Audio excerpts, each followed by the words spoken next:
the one thing that we have in common with everybody is we're still human beings. And all these emotions and all the stuff that we see still plays on us like it would anybody else. Montgomery County 911, what's the address of the emergency?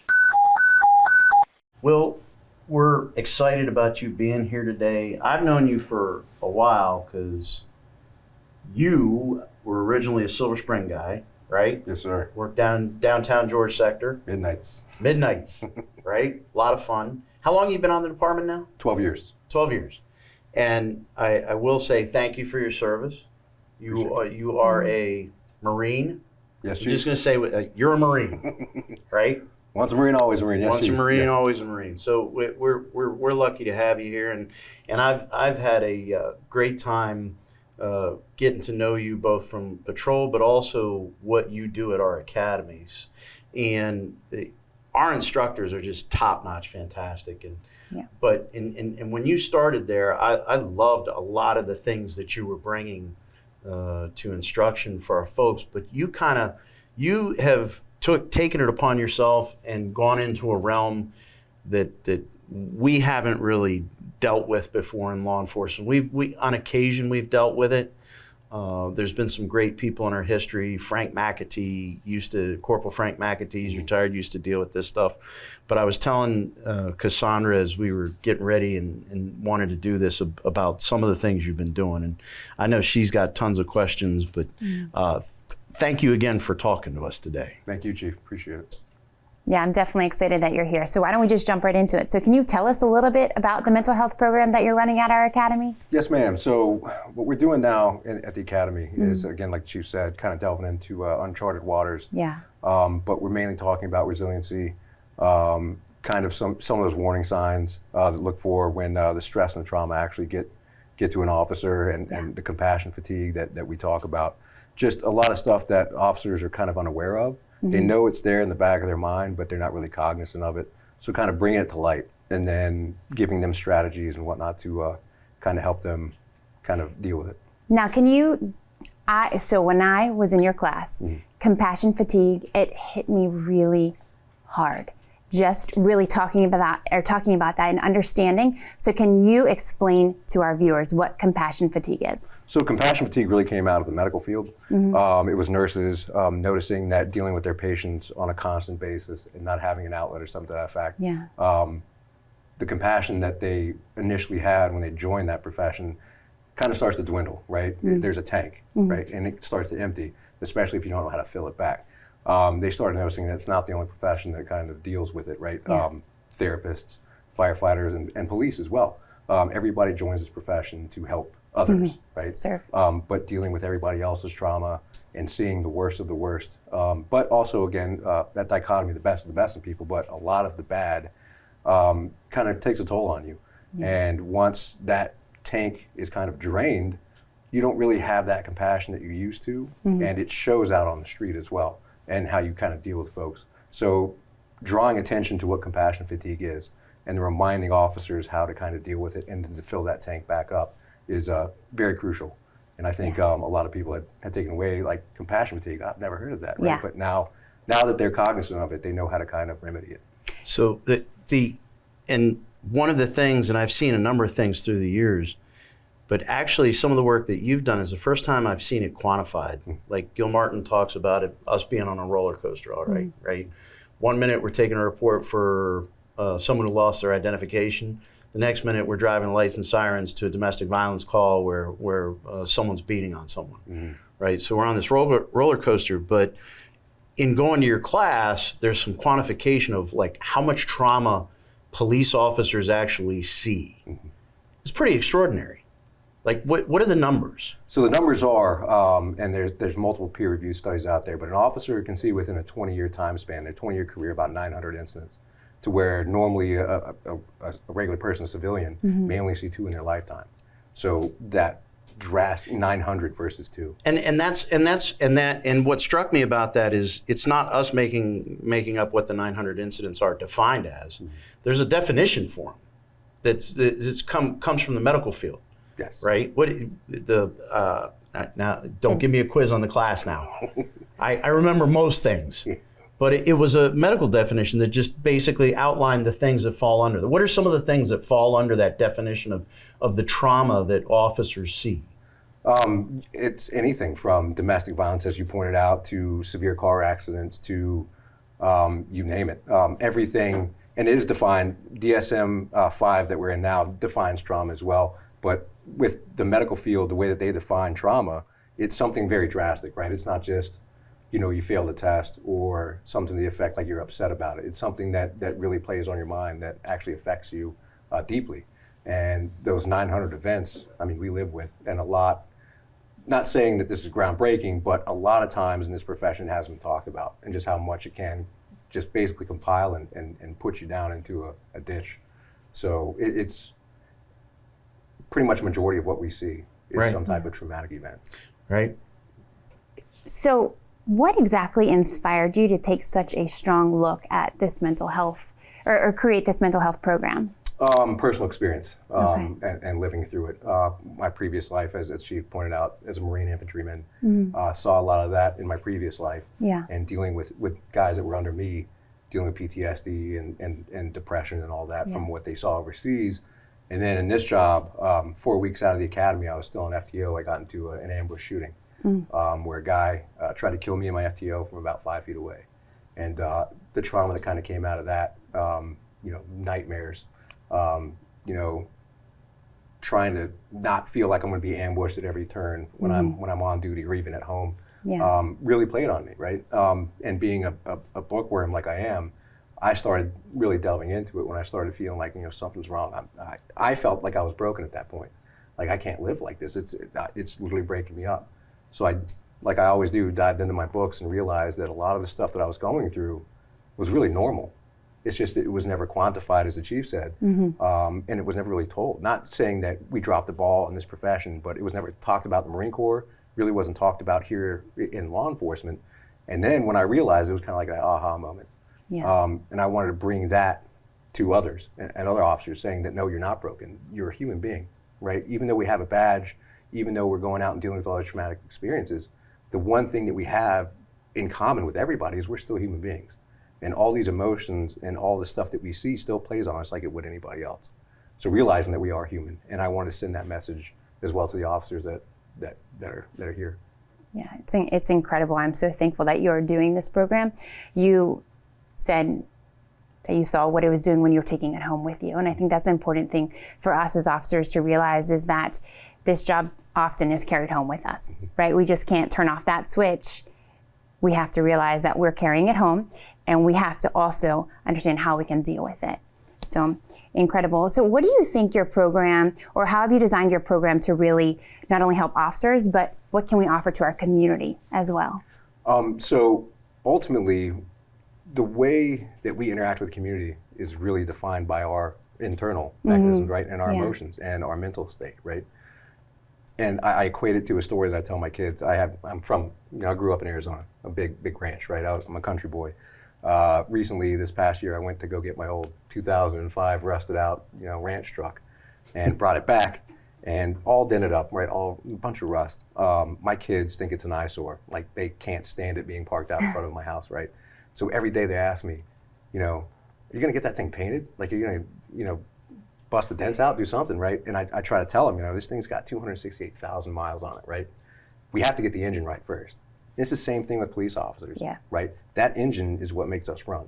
We can train all the tactics. We can train all the de-escalation. We can train, till the cows come home in all this stuff, all the nice, cool utilities that we have. But if that engine, those emotions, that mental state of that officer isn't there, then the product that we're going to give to our community isn't going to be 100%, right? So getting them to understand, the emotions that come from this job and the stuff that you deal with, and to help them be cognizant of it and to overcome it, only gives us the ability to give a better product to the population that we patrol.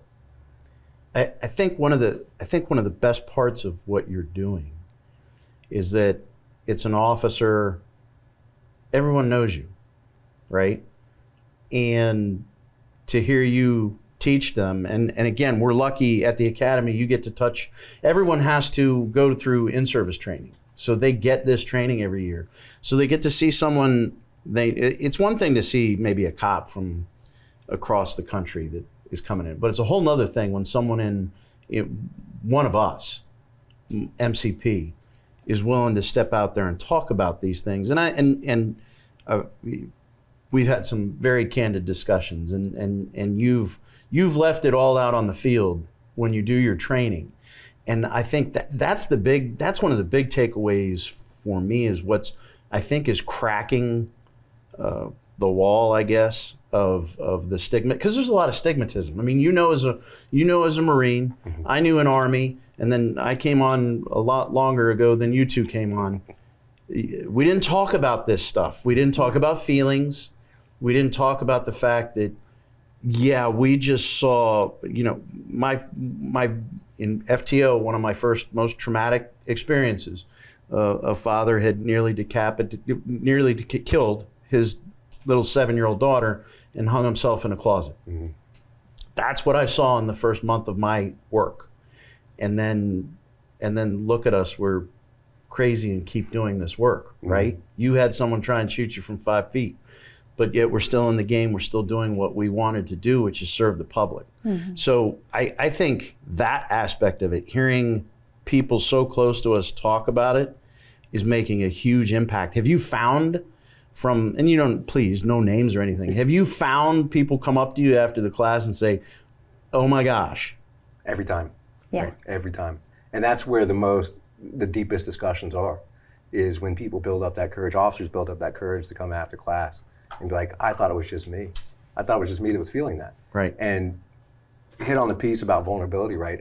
Leaving it on the field, having that vulnerability with 1,500 officers that I know, see me every year, leaving it out on the field, that's what helps people open up and talk about it. Like, one of us has the courage and the strength to talk about emotions, right? And coming from the military, we didn't talk about that stuff.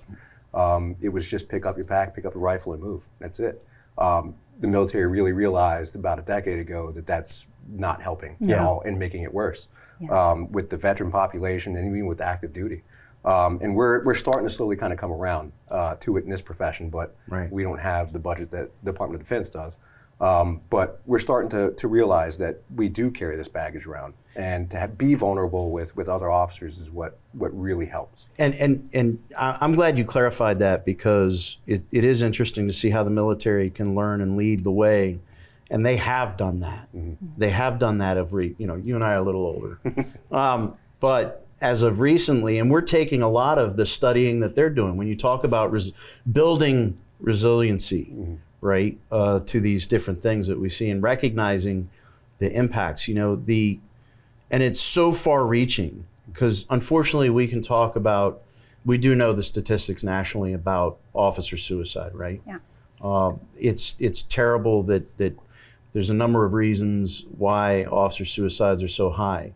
And a lot of it, a good portion of it has to do with the knowledge that we have. There's just the knowledge we have about how to do these terrible things, right? Mm-hmm. But in the other aspect of it, though, is that now we're shedding light on it. We're talking about it more. There's a tremendous amount of resources, not only your class, but there's other resources out there that we're kicking some doors in and getting people into. Mm-hmm. So the other thing, the health-wise, but so causing harm to oneself is, purposely doing that. But we do it elsewhere too. Mm-hmm. We don't get enough sleep. We eat terrible things. We drink way too much coffee. I don't think that's possible. But I don't know. My cardiologist seems to disagree with that. But you do things like that and affect your body, but you're really medicating yourself through any number of ways. And the reality is alcohol is another way to self-medicate. And if we don't recognize these issues, they can go really down a terrible path. And it's one of the things I try to point out to people. And again, in this profession, and not just this profession, in the military, right, in firefighting, you name it, a lot of the coping mechanisms are just to suppress those emotions. And what I tell, and I'll preach it to the day I'm in the ground, is, if you don't talk about those emotions and you don't get them out and you're using different things, alcohol, eating, to suppress those emotions, they're going to fester back up. It's like putting a Band-Aid over a bullet wound. To get to the core and the crux of that issue is the only thing that's really going to help.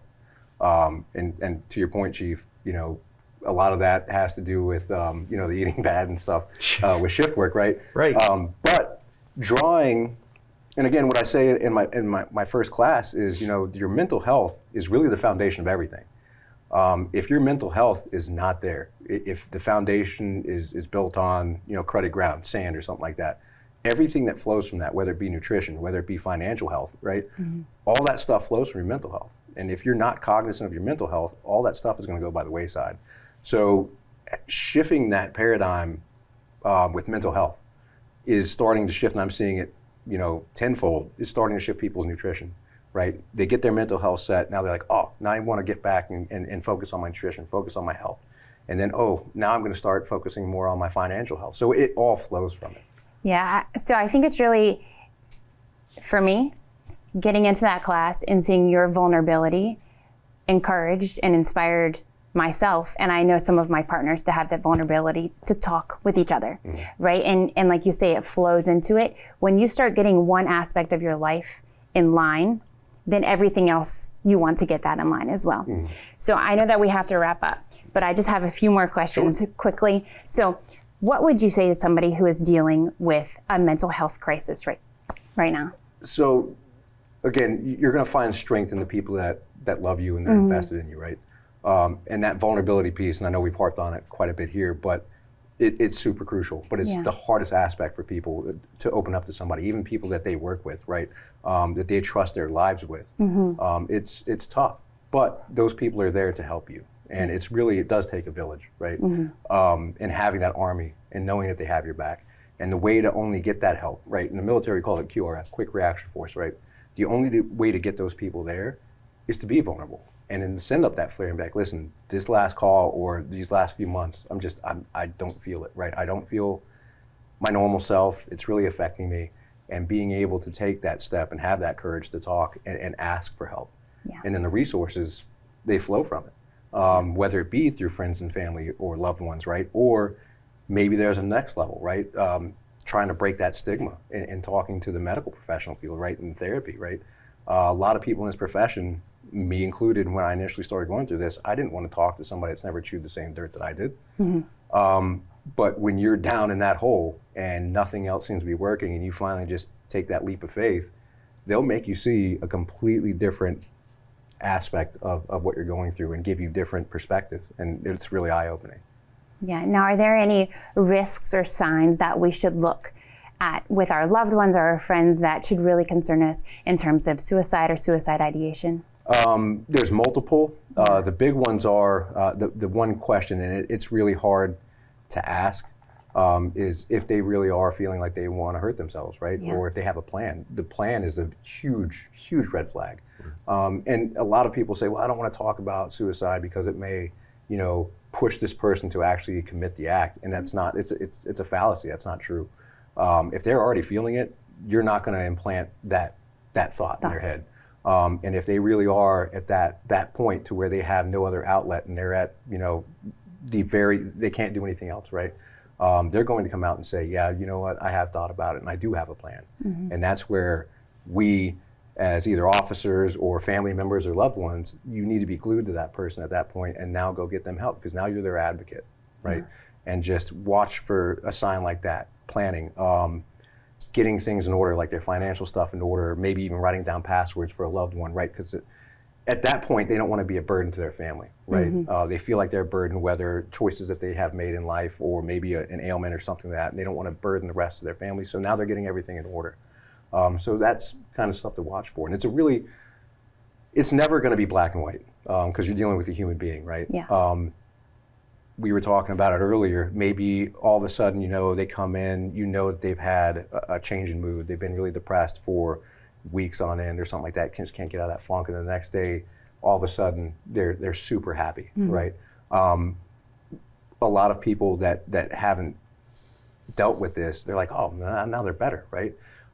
Generally, what that means is they've already made that plan and they have it in their mind what they're going to do, and that weight, that burden of not knowing what to do has been lifted off their shoulders. So now they're happy, right? So it's again tricky, but that's a huge red flag as well. I think looking out for each other, Yes. and just asking the question, how you doing? And not the BS I'm doing okay. as you're walking by. Hey, how are you doing? And so I think you have opened up some avenues there, and we're working on a lot of avenues right now because it is so important. And what I'm excited, what's next? What can we expect for what am I going to see when I go to in-service this year? So this year is, we were talking about it, suicide prevention. Okay. And as you said, Chief, in this profession, we have a very unique bond with the officers that we work with, right? And again, the list that I give in this class, they're not exhaustive, right? There's a multitude of red flags, as you say, to kind of look for. But the biggest thing is, again, as human beings, we're connected.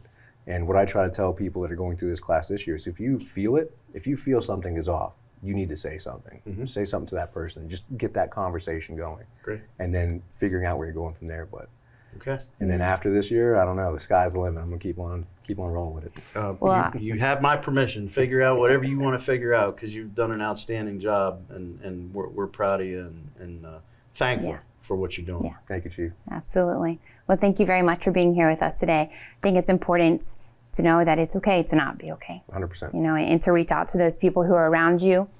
But thank you for being here with us today. Stay safe, stay informed, and stay connected. Together, let's build a stronger and safer community.